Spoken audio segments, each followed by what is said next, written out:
Coming up today, we have the one and only Chip Kidd. If you don't recognize the name, you definitely know his work.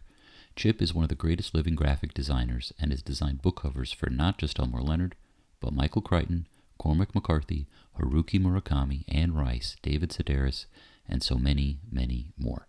It was a joy to get to speak with him to hear a little bit about his process and approach. We know you're going to really enjoy this conversation.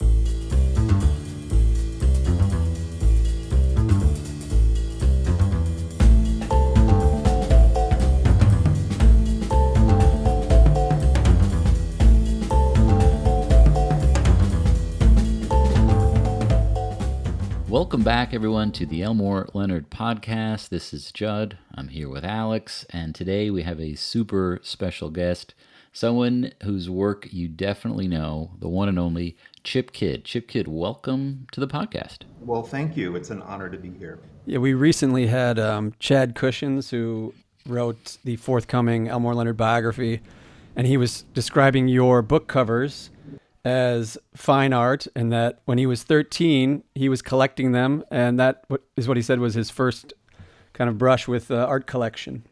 Really? And so he's writing this now? He's finished with it. It's coming out. It is out in June. Oh, wow. Just out of curiosity, does he mention me by name in the book? That would be very cool. Yeah, it covers a lot of ground, and you're definitely mentioned, and we want to cover a lot because you are known for not only designing so many of Elmore's covers, but covers for so many other amazing authors: Michael Crichton, James Ellroy, Anne Rice, Cormac McCarthy, Frank Miller. It just kind of goes on and on. One question I have is it's a very basic one, but when you first designed a cover for Elmore, were you already a fan of his work? Were you familiar with it, or was it a whole new experience reading one of those books? So, how do I put this? I was definitely a fan, and I knew about him, but what happened was I was approached by his agent, Andrew Wiley. So I don't know how much about that you know. Yeah, Tell us everything. Yeah, I would say fill us in. All right, so I have my notes here. So this is an item, as they used to say, from the New York Observer when it was still a paper, April 21, 1997. And it's like a gossip column thing. And the title is Tickle Me, Mr. Elmore. No, Tickle Me Elmore, that's what it is.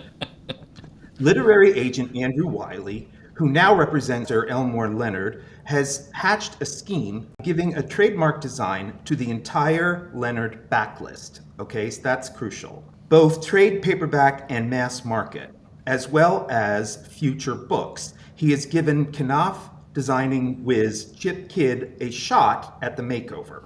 A proposal is due by June 1.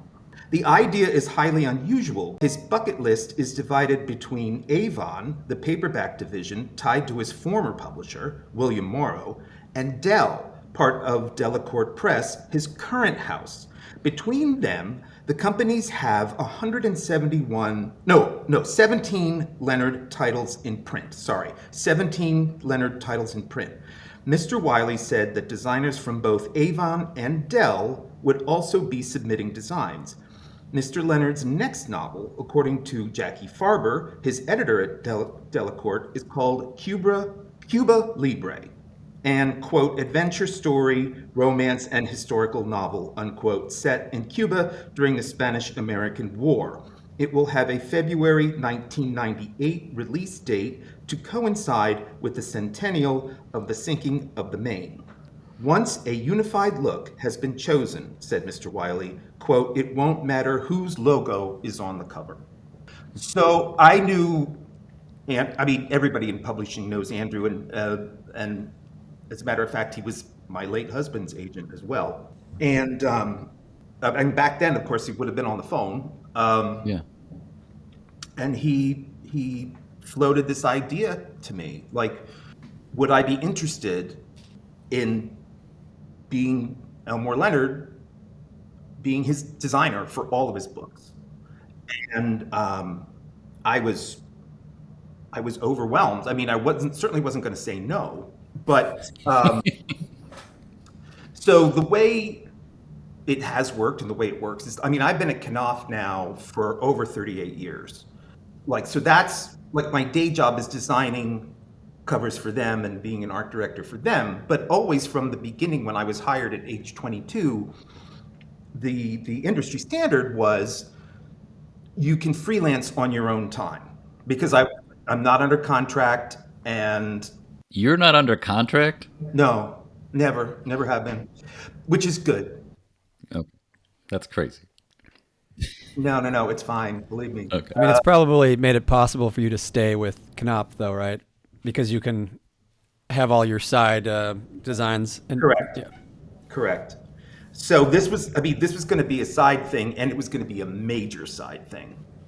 But the other complication is what I just read in that article is that his backlist was divided over two entirely separate publishing houses. Mm-hmm. So to get them both to agree on a unified look for all of these books, as far as I know, was unprecedented. Sorry, did you know that because in this news item you just shared with us, it sounded like there were other designers in the mix. Did you know about I that? didn't remember that, but there must have been and I think, Wiley's press agent must have set that thing up that because I wasn't approached or anything like that for that. So I don't recall that there were, but that makes sense though, because any publishing house is going to want to try and keep something like that in-house.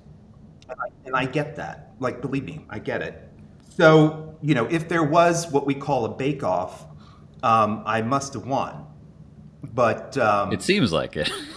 Well, Elmore was a major fan of your work. I mean, he had for, over a decade, your Chip Kid Volume 1, that big book. He had it on his coffee table in his writing room.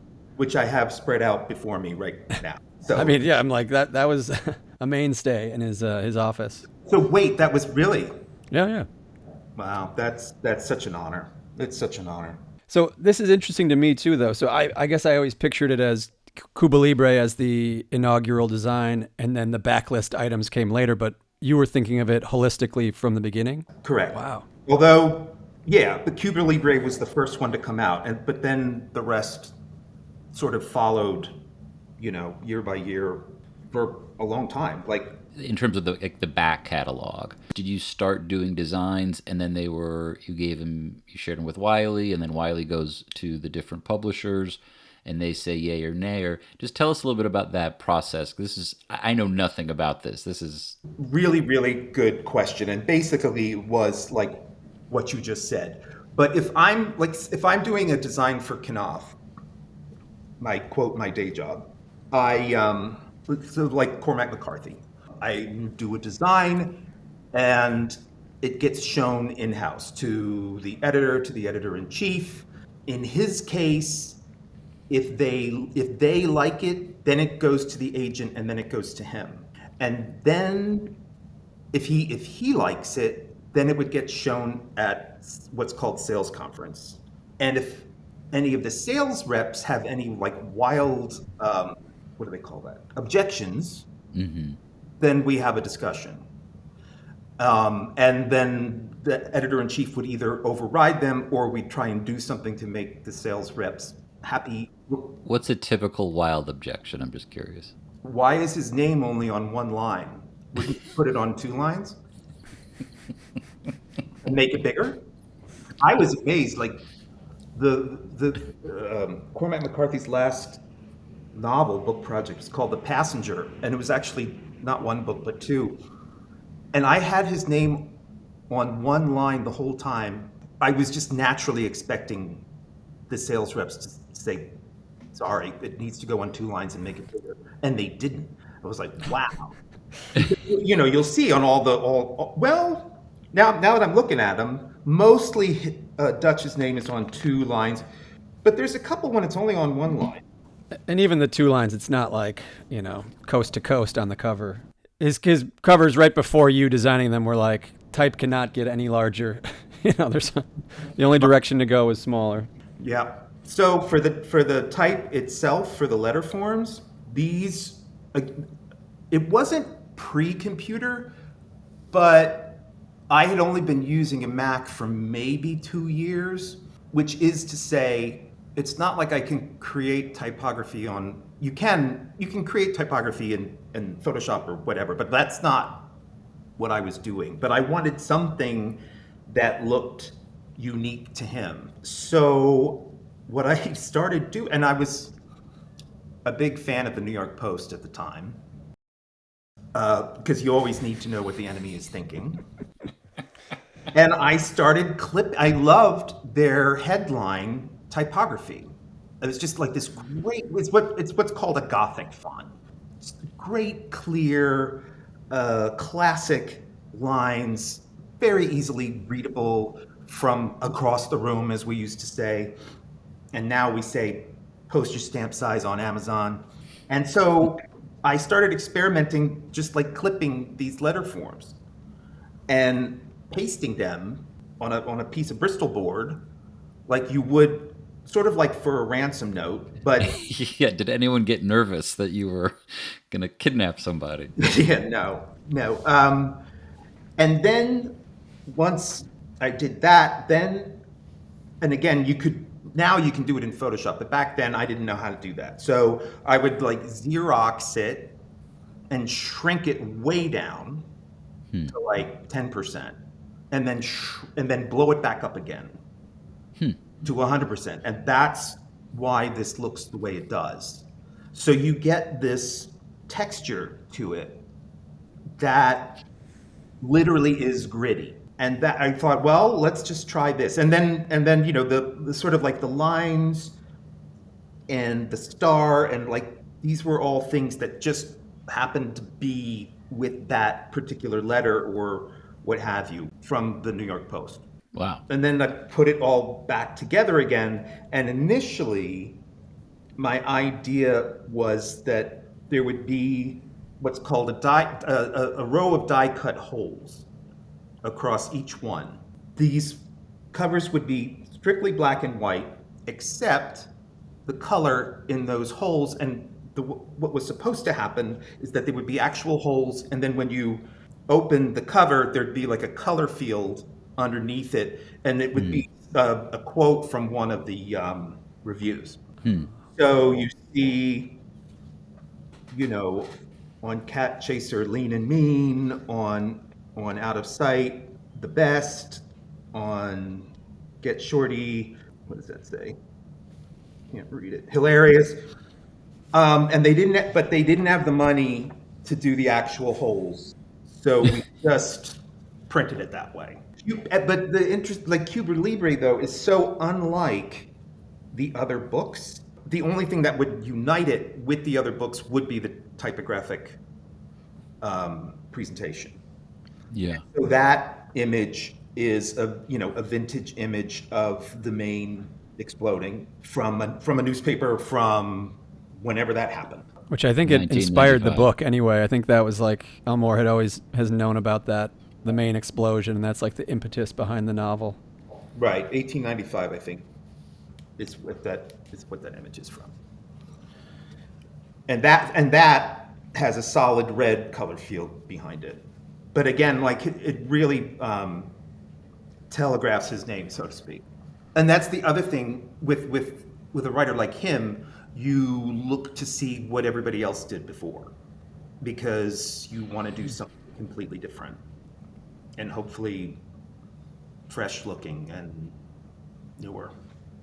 You mentioned gritty in the description of the type, but was that the one thing you wanted to communicate in your design about these books? Did that change from book to book? Did you go back and read everything? Do you read anything before you design it, or After 38 years, I don't get that question. Can I swear on this He's baiting you, Chip. Come on. fucking question? I mean, no, I just guess. I just guess. Yeah, I read them, and I mean, what a pleasure. I mean, I had read some of these, but of course, certainly not all of them. The most difficult thing, once this was accepted, was like finding the imagery, because there's the source imagery is all over the map. There's like 4 or 5 different photographers involved. Oh, and that's the other thing. I wanted to use photography as the quote illustration, which is something that I had been doing for a long time, like with All the Pretty Horses by Cormac McCarthy. It just, in certain cases, it brings, because the way he writes, to me, it's so realistic. It's not a fantasy in any way. It's like you think, yeah, that could really happen in the way he's writing it. So I wanted imagery that was as succinct and hopefully as witty as the writing is. And I think in most cases I was successful. I would say. For sure. Out of this group of designs, was there one book in particular that you found to be more challenging than others? The most challenging one, I think, was the last one. And it was a novel called Pagan Babies. Sure. And by now I've been doing this for him for years. You know, he would just pretty much let me do whatever I'd want to do. But with Pagan Babies, he said, you know, I think it would be really great if you tried, you know, to have a cup with masking tape on it that said Pagan Babies and had pencils in it. And this was before I read the book. And I'm like, why? He said, because that's what, in school, that's what the teachers used to do. Like, here, buy a pencil to help the pagan babies. And I thought, that's not going to make a good cover. So I tried something else, and it got sent to him. And yeah, I can't remember what I tried, but yeah, that's okay. You know, it would be really interesting if you tried to show a cup with masking tape on it, and then pagan babies written on the masking tape, and then pencils in the cup. And I just thought, no, and so I tried something else. And all of this was very polite and sweet. Are you worried, though, that if you relent and do the pencils in the cup, he'll say, that's it, that's perfect, and then you're kind of screwed? Hold on one second. I want to see, this was the second one. I can't remember if I put it in here or not. Chip is flipping through the Chip Kid Volume 1 coffee table book, trying to find the Pagan Babies cover. You don't remember what page it's on? Come on, Chip. No. Oh. Huh. No, it's all right. Sorry. This is going to confuse all your listeners. So, cut to, I'm doing a photo session with a photographer with a cup with masking tape on it that says Pagan Babies with pencils coming out of it. And that's what they went with. It was just interesting. Because for so long he just let me do whatever I wanted, but he just had that specific image in mind, and you know, we made it work, and it was fine. But that The final one has, what is it? Is it a check sticking out? I thought there was a check in there. Yeah. Wait, what? I mean, the final cover, I thought it says Pagan Babies on the can, and then it has a check sticking out of a slot. It's a check. It's a check. You're right. I'm sorry. I don't have it in front of me. It is a check. The check is covering the pencils. Right. Yeah. It just cracked me up. I thought that was fun. But when you say the most challenging one, I would say that.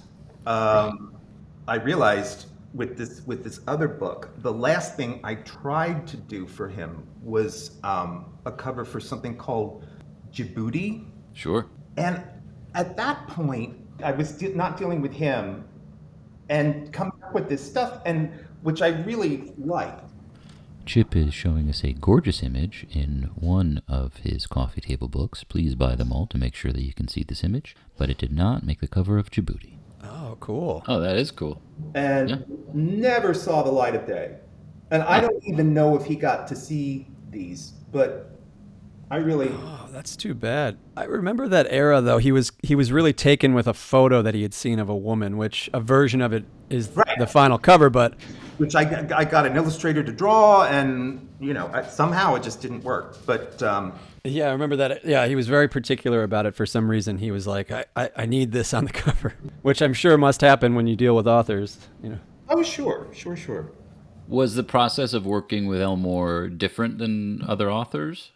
Or is that pretty typical for you? Well, getting back to your question about the process, in this particular case, I would do a design and it would go to Wiley, the agent, and then he would, I guess, send it to the publisher, who would then send it to Dutch. I'm not sure, but that's unusual. Like the way it's supposed to work is like, let's say the art director from Delacorte wants to hire me to do a cover or covers for Dutch. So what would happen is I would do the designs, send them to the art director, and then at the publishing house, and then they would either like it or not or whatever. And then if they did, then they'd send it to the agent, who would send it to the author. And this was the opposite, because Andrew's the one that orchestrated all this. But I remember, for the initial presentation, I did like 10 or something like that, and presented them in person to Andrew, who then I think, you presented like the series, including the like backlist titles. like, physical objects, like, yeah. Then I think he did the presentations to the publishing houses. I don't think I was along for that, which is fine. Yeah. So that was the process, is that I was sending them to the agent first, which is unusual. But Andrew was Andrew. Tell me more about Andrew. Well, and somebody just mentioned the name Jeff Pasternak, Yeah. who really was my late husband's agent. So my husband's pen name was J.D. McClatchy, and he was wow. and he was a poet, and Andrew was a big poetry fan, and he ended up, being his agent simply because he liked the poetry. There wasn't any money in it, but Jeff is the one who, to this day, I'm. Jeff is terrific, and he connected us, so we're very grateful. Well, tell him. Oh, he connected you to me. Okay, great. Yeah, no, he's terrific, and we're gonna try to get him on here at some point to hear some of the underbelly of the publishing business. I was curious about the covers you did. Of course, retains the same kind of typography. Down to the one that sticks out to me though is the R in Elmore that has that little extra tail. Mm-hmm. Do you have any kind of rationale behind that, or was that part of the New York Post the letter you snipped out? No rationale whatsoever. I thought it looked cool. I think the one thing with this type that was very important to me is that it's something like that. Like if you look at the 3 E's in Elmore Leonard's name, they're distressed differently. They're not the same. And that's like nowadays, and for a long time, like there are typefaces like this that digitally that you can get, but if you repeat a letter, they're going to be distressed in exactly the same way. Does that drive you insane? Like, that's actually something that I despise when you see it. Yeah, no, it's like, it's so wrong. It's like, no, you just ruined the whole point of what you're trying to do. I feel like I can't stop looking at that once I notice that it's the same distressed or... Right. One thing I wanted to talk about, I mean, maybe you have some info on this, but I kind of collect, Elmore's books and like random things of his. And one of the things I have is this very tiny Be Cool. That was so funny. And that we did do a photo shoot on. Because most of these photos are, quote, found photos. Like they were already existing in the photographer's portfolio. But some of them we had to stage, and Be Cool was one of them. I forget how that went, but like I think, again, he had some idea he wanted it to be like the singer of the band, or what she might look like. Yeah, Linda Moon in the book. I mean, Elmore at this point was pretty big, and this you could get with a 12-pack of Diet Coke. Yeah, I remember that. I have It says it on the back. right. I have one of those somewhere. Oh, by the way, in about 2012 or 2013, I went to Penn State University and studied graphic design there all 4 years, and from 1982 to 1986. In like 2010 or 2011, I was approached by the head of the Special Collections Library there at Penn State to see if they wanted to acquire my papers. And I was amazed and thrilled. And so, if anybody wants to see all this stuff in its original form, you can go to Penn State to the Special Collections Library and request it. So, all the original pieces of the New York Post taped to Bristol board and all that is all there. Wow. So that has your collection of stuff until when? Like, are you continuing to donate? I am continuing to donate. The sort of sad thing, if you want to say that, is like so much of it is digital now. So I send them physical stuff, but only like when I print it out, or occasionally do a drawing or what have you. But I had just saved everything and had it in storage, and they just came and got it all. It's a ton of stuff. It's just that, for the last 10 years, I've been sending them stuff. There just hasn't been as much physical things to send. Now, do you keep a copy of each book that you designed? Do you have like a massive library or something? I do have a massive library. I lost track of trying to keep one of everything a long time ago. Yeah, I just don't even know. But that's publishing these books. That's part of why I did that. Just, I have a record. I have a record of it, but physical copies, no, because at this point it's like up to 2,000 or something. Wow, that's unbelievable. Is it fair to say now that your workflow is mainly digital, or do you go back and forth depending on the project? I mean, I work in InDesign. I work with images in Photoshop. Occasionally, there will be some sort of thing that I actually have to physically make and then have it photographed.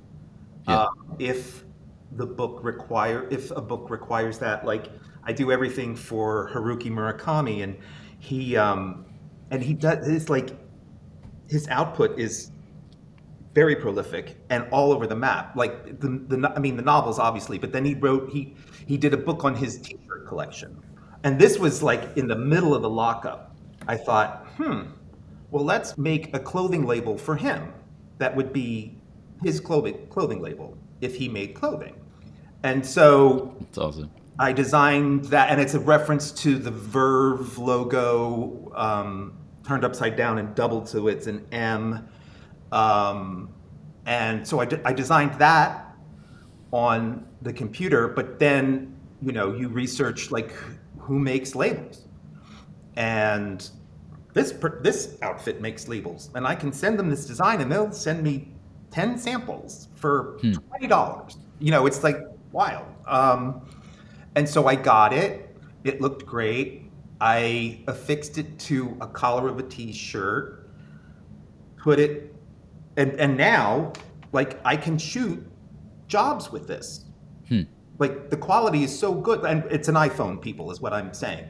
And like for something like this, click, looks great. Like, and you just light it a little bit, and that was really fun. That was really, really fun and refreshing during a time when nothing else was. So to relate that back to, like, we were talking about the Be Cool cover, and you said you had to shoot the image of the woman. So when, in the design phase, would you have had like another photo that you were using as a placeholder, or would you have just like sketched like, photo insert here kind of thing? This is lame. I actually don't remember. I really don't. But this is kind of a non sequitur, but not really. I do remember, though, that the band that Dutch was basing this on was going to be playing in New York at, I can't remember the venue, in the Lower East Side. Oh, this is killing me. Like Mercury Lounge or something like that. Mercury Lounge. Thank you. Which I had never been to before. And he's like, "Do you want to go and see them with me?" I'm like, "Yeah." That was such a trip. What a crazy place that is. Like, have you ever been there? I mean, Have yeah, you it's a played there, classic. Alex? No, my band has not played there, but Well, but there's no backstage. So, and I saw this group, the there, which sounds crazy, but I really like them a lot. And this tiny, tiny venue, but they have to, like, the crowd is there already, and there's the stage, and then they have to part the crowd so the musicians can bring their instruments up onto the stage. Like, it's insane. But just so much fun, and that was really, really a treat. What was Elmore like at a concert? God, he was Elmore. He was Dutch. He was just super cool, of course. I also remember during this time I was designing covers for him. Tarantino was making Jackie Brown, and he was so excited about that. So excited, and damn it, if that isn't a great movie. I mean, It's a wonderful movie. really just great. yeah, he loved it. I mean, he loved. I think he would say it was perhaps the best adaptation of his work. I would agree with that. I'm not just saying this because we're having Stacey Scher on the podcast, who produced Out of Sight and Get Shorty. Oh, you know what? Sorry, I would tie those two for best adaptation. And I remember seeing Out of Sight in a theater and thinking, who is this girl? Oh yeah, Who is this Jennifer Lopez? yeah. She's awesome. She's fantastic. Like, where did she come from? That was amazing. That was a long That time ago. Yeah, that was kind of a big debut. I mean, Clooney was already on ER at the time, but Yeah, but he was just wasn't a transitioning movie to- star. He wasn't exactly. He was a TV star, and he'd been in a couple movies. But you look back at those: George Clooney, Jennifer Lopez, Viola Davis is in that movie. She's got a tiny part.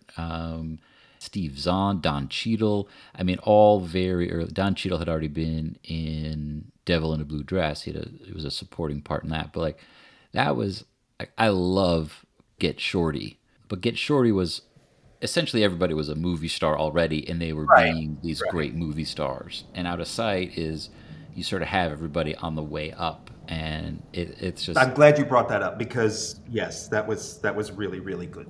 Is there a big difference? I'm guessing there is, but your process, is it different if you're doing a cover for a graphic novel versus a non-graphic novel, or do you take the same approach? I think the short answer is yeah, they're different. Each book is different. Each author is different. But with the graphic novels, you're working with the illustrations that already exist. Like, I remember when I was, like, Frank Miller asked me to redesign The Dark Knight. And I'm like, how the hell am I going to do that? But then he said, for this particular edition, I don't really want to create any new art. You've got a whole book of art there, so use it. And as soon as he said that, it like completely freed me up. Like, oh, great. Like, I can, it's what I call the magpie method. It's like you're searching for something that already exists, as opposed to hiring an illustrator to make this or that. And that was a kick. That was great fun. But that's a very different process than designing a cover for Cormac McCarthy or James Ellroy or Haruki Murakami. That's very much about reading the manuscript, taking notes in the margins about, maybe there's a phrase there or a paragraph or something that refers to something that's visual that would lend itself to a cover. as opposed to a can with a check in it. Sorry. But yes, it's definitely different processes, and then designing a comic book cover, like the last couple I did for Marvel, didn't have any type on them at all, or their logo. The only reason they went with that is because on the Spider-Man one was being written by J.J. Abrams, who's a friend of mine, and he liked the covers, and it was a variant cover, by the way. So it wasn't the only one, but and it had a die cut hole in it, and they didn't want to pay for that, and he just railroaded it through. He's like, yes, no, you have to. and then it sold out, and then they wanted me to do it for Wolverine, which I did, and Spider-Woman, which I did. That is so cool. Have you had a cover where you wanted it to be die cut and they wouldn't do it for budgetary reasons, and that ruined the concept to you? Is it like without the die cut, it doesn't work? That's a really good question. I can't. Well, the Elmore Leonard covers were Okay. wasn't them, and Yeah. it's like, okay, if we can't do it, we can't do it. Then what do? We just print it as a color. Like, I mean, in that case, that's not a deal breaker for me. It's just, all right, we can't do it. We can't spend the money. These are paperbacks. These are trade paperbacks. It's very unusual to die cut a trade paperback or a mass market paperback. But in the last 10 years, our budgets for things like that have just shrunk and shrunk and shrunk and shrunk. And because of the supply chain issues and the cost of paper, and like to do a die cut today would practically be unheard of, because there would be no way to justify the expense. Yeah, I mean, a lot of the stuff that I'm the most proud of, I wouldn't be able to do today. That is wild. But you work around that. When did you decide you wanted to write novels? And was that something you always wanted to do, or? It's not something I always wanted to do, but so I got hired at Knopf. I was like barely 22, just out of college, but it forced me to, well, I mean, I love to read anyway, but now I'm reading like crazy. And over the years, as that accumulates, when you read, especially fiction, if you in manuscript form, I think you read it differently than when it's typeset and edited and printed in a book. You're reading it more like from the point of view of what the process of writing this might have been like. That makes any sense. Yeah. And so, I don't know, after a while, I guess I started to think, I wonder if I could do this. Now, we're talking 7-8 years after I started working there, but I think the writer actually that really made me want to try is David Sedaris. Oh, wow. I was reading the manuscript for Naked because I was going to be designing it as a freelance job, and just roaring, but just like so taken with it. And I just thought, oh God, I wish I could write like that. I wish I could do that. But then I started thinking about the experience I had in college studying graphic design, which I did solidly for all 4 years. But we had these two incredible teachers there. And this, at Penn State, with a campus of like 40,000 people, the graphic design department admitted 25 kids a year with three full-time faculty. And the two of the faculty guys were just like incredible, but like intense, just intense. Like you wouldn't dream of not bringing your assignment. You're like, oh, I'm sorry, I didn't have time to do it. Really? Why don't you get the fuck out of the room then? Seriously. 1983, when you could do that. So you'd get an assignment, like design a poster so that when I see it, I'll either want to start doing something or stop doing something. And you can't do stop smoking because it's too easy. So, all right, so you get that assignment on a Tuesday, and then and then we're going to meet on Thursday to see what we did, and get a critique. And you'd put it up on the wall, and he'd walk past them and tell you what he thought. And so it would become like these miniature little courtroom dramas for this stuff. And like when it was interesting, which was most of the time, it was really interesting. And they were tough, but they weren't abusive for the sake of being abusive. They just, well, the one was going through a tough time in his personal life, but which didn't make him any less brilliant. It's just he was angry. This is one of the instructors. Yes. One of your okay. So was there room for debate? Well, he would. Well, why did you make it this color? Explain that. Okay. There was an interrogation. Not really debate, just like, why did you do what you did? And That's a great lesson, though, to be able to like stand up for all of your design decisions, though, right? well, but also it made you like, you'd better have a good answer for that. Oh, I made it yellow just because I like yellow. Really? Huh. Well, I don't fucking care because it doesn't look right, and etc. So back to the novel, I started thinking about that experience and And we're talking about cheese monkeys. the cheese monkeys.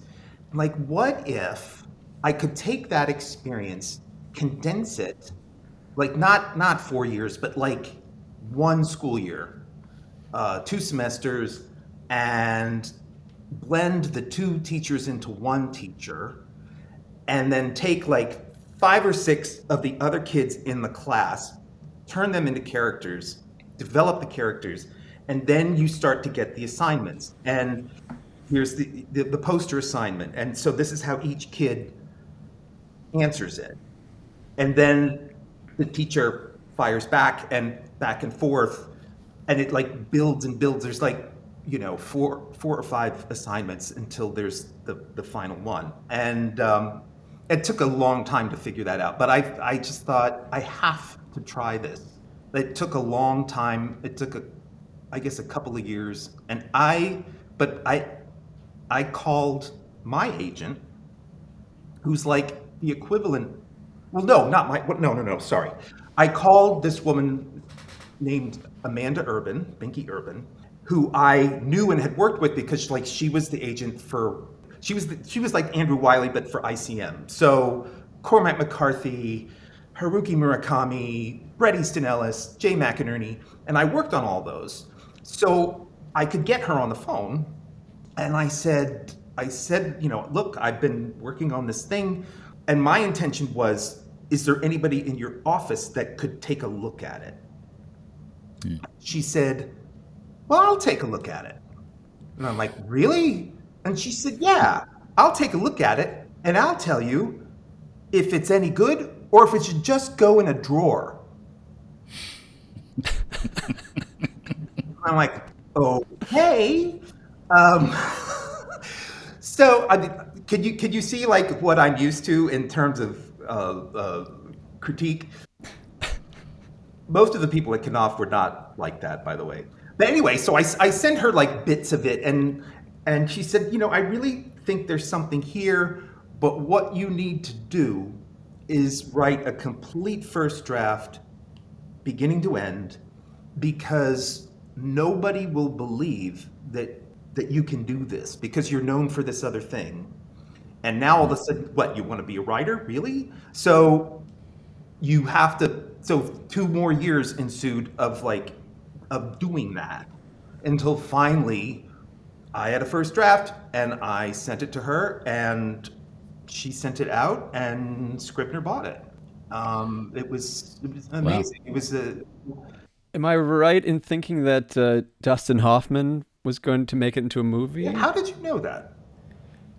I did some research, but I found it, coming from an Elmore Leonard angle, extra interesting because that's the source of Get Shorty was working with Dustin Hoffman for years on a film project that fell through.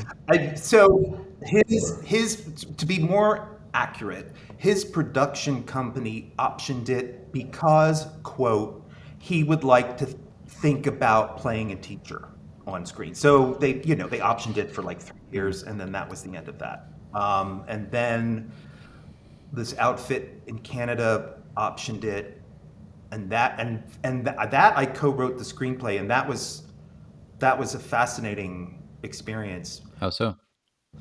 because I co-wrote it with the guy who was going to direct it, and he had ideas about it, and frankly, the screenplay's better than the book. There's certain things that he changed or suggested changing, and it's like, ooh, yeah, that works better than what I came up with. Like, so yeah, that was fascinating, but nothing happened. Who was your screenwriting partner? Can I ask? A guy named Chris Grismer, who went on to have quite a career I mean, I haven't totally kept up with it, but as a TV director. There was this Kiefer Sutherland series after 24 where he's like he's like President? fifth in line for the presidency. Designated survivor. Designated Survivor. Chris directed most of those. Oh, cool. He had the goods. I mean, he's the real deal. It's just couldn't get this made. You were not only friends with Amanda Urban, but presumably you had access to people like Elmore, like James Ellroy. Like, were you tempted or terrified to show your book to them? You know what? Oh, now I remember. I was talking to Dutch on the phone about it, and he said, "What's it called?" And I said, "It's called The Cheese Monkeys."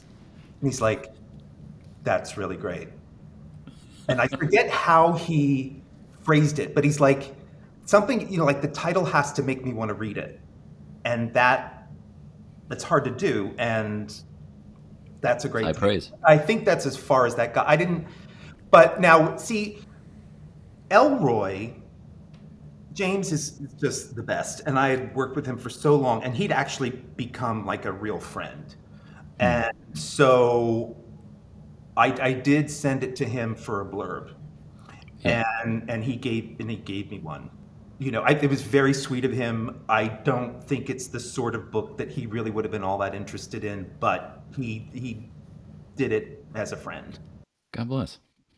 I didn't send it to Dutch. I don't think I did. Oh man.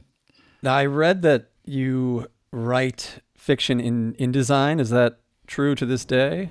It's true to this day, but back then it was a layout program called Quark.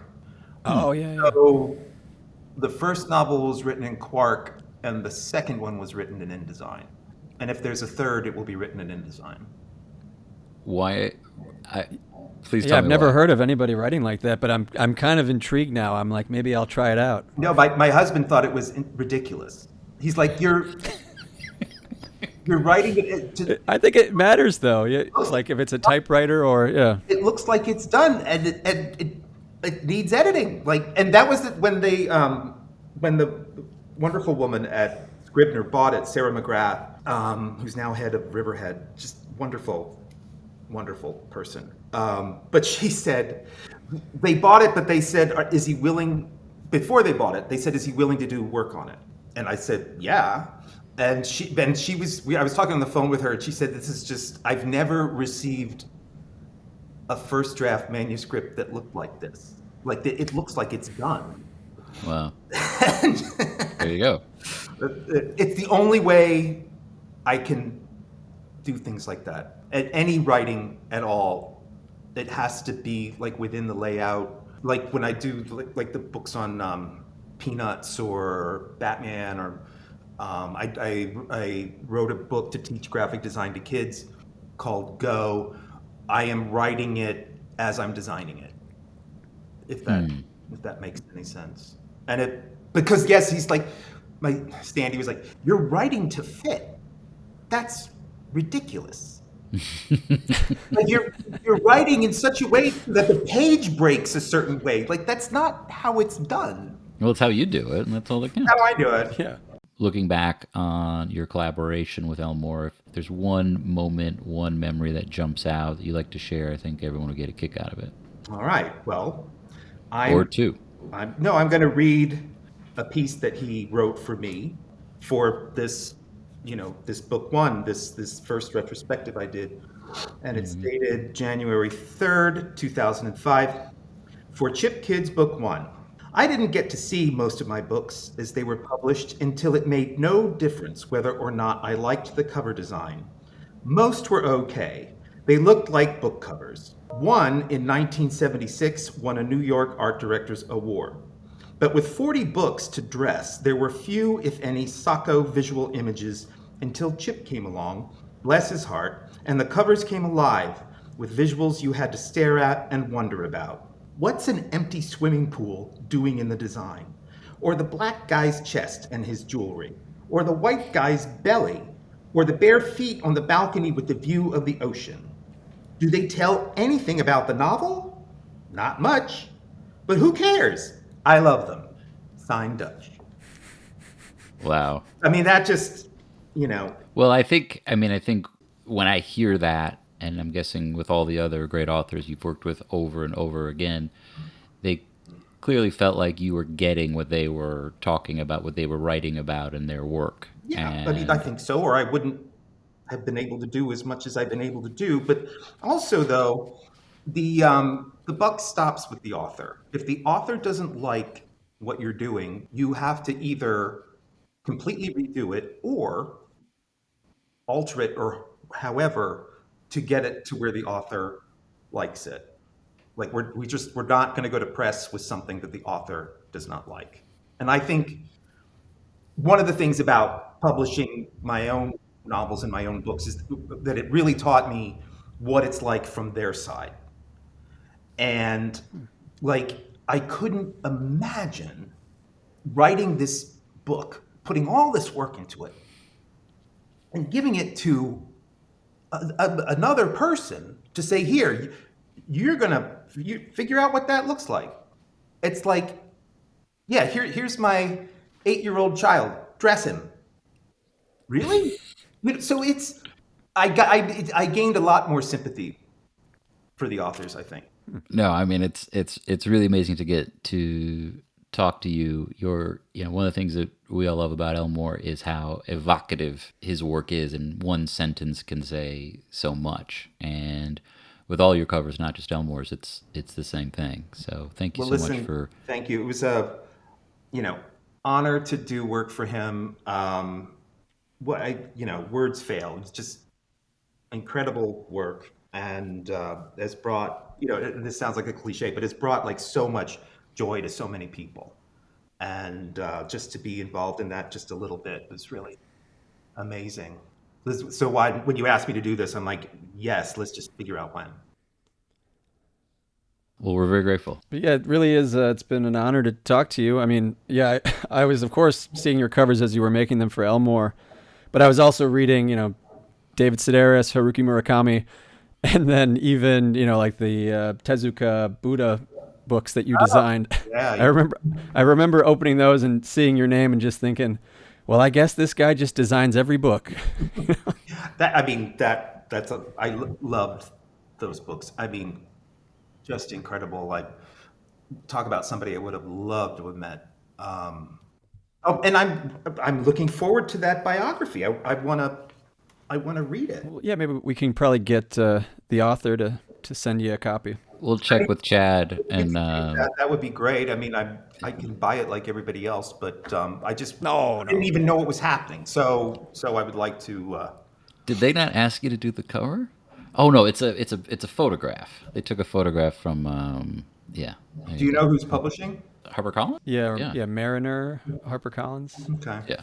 I mean, these days, I do freelance work, and we brand freelance work out. But like I said, like, publishing houses want to keep it in-house if they can. And if you're, a biography of Elmore Leonard, that's kind of going to design itself. Like, you want like a really good picture of him, and then It's a sketch. It's a charcoal drawing of James Ellroy, which I thought was a very curious choice they made. But charcoal drawing of James Ellroy.